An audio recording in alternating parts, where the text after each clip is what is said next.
Welcome back to a Clan a Day podcast, brought to you by bagtownclans.com. I'm your host, Colin MacDonald.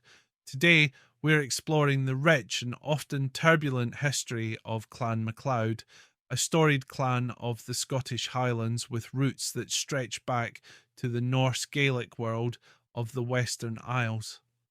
The MacLeods are unique in being divided into two primary branches, each with its own distinct history and territory.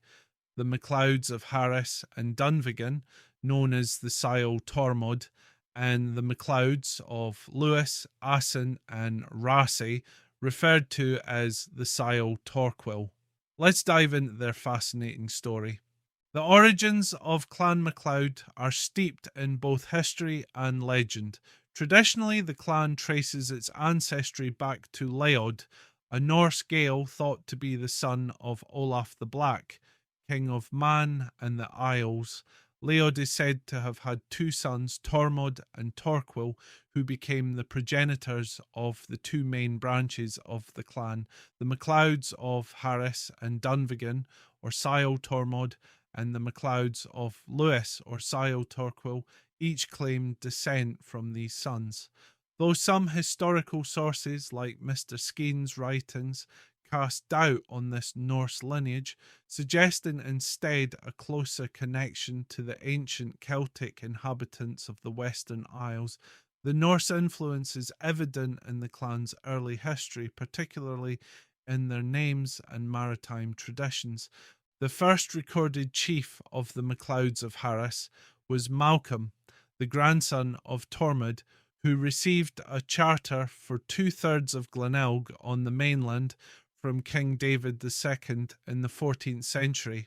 This grant, in exchange for providing a galley with 36 oars for the king's use, marked the beginning of the MacLeod's formal recognition as a significant clan.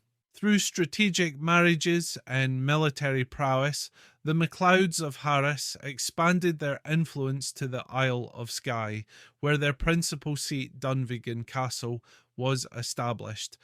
Dunvegan remains one of the oldest continuously inhabited castles in Scotland and has been a symbol of MacLeod power and resilience for over 700 years. Meanwhile, the MacLeods of Lewis, or Siol Torquil, also secured their prominence through royal favour and strategic alliances. The first charter of the MacLeods of Lewis was also from King David II, granting Torquil MacLeod the barony of Assynt on the mainland. This branch of the clan, however, often found itself at odds with both the MacLeods of Harris and the dominant Clan Donald. Feuds with the MacDonalds were particularly fierce, especially over territories like Trotternish and Skye and the lands of North Uist, leading to frequent clashes throughout the late Middle Ages. One of the most dramatic episodes in the MacLeod history involved the feud between the MacLeods and the MacDonalds over the Isle of Eigg. A small party of MacLeods, having been mistreated by the islanders, sought revenge. The MacLeod chief sailed to Eigg with a formidable force. Upon discovering that the islanders had taken refuge in a hidden cave, he ordered the entrance blocked with brushwood and set it on fire, suffocating all 200 men, women and children inside. This brutal act was not left unanswered.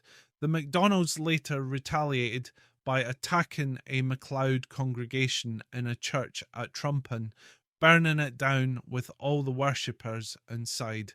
These bloody incidents highlight the intense rivalry and fierce nature of Highland clan warfare.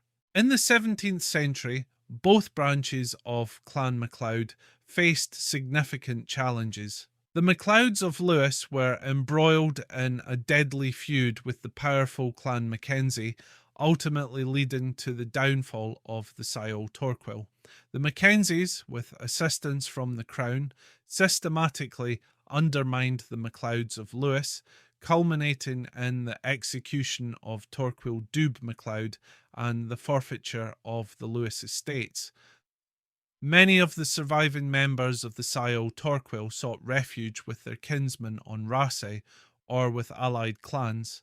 The MacLeods of Lewis, meanwhile, navigated their own trials during the tumultuous periods of the Scottish Reformation and the Civil Wars. Sir Roderick MacLeod of Dunvegan, known as Rory More, was a staunch supporter of the Royalist cause.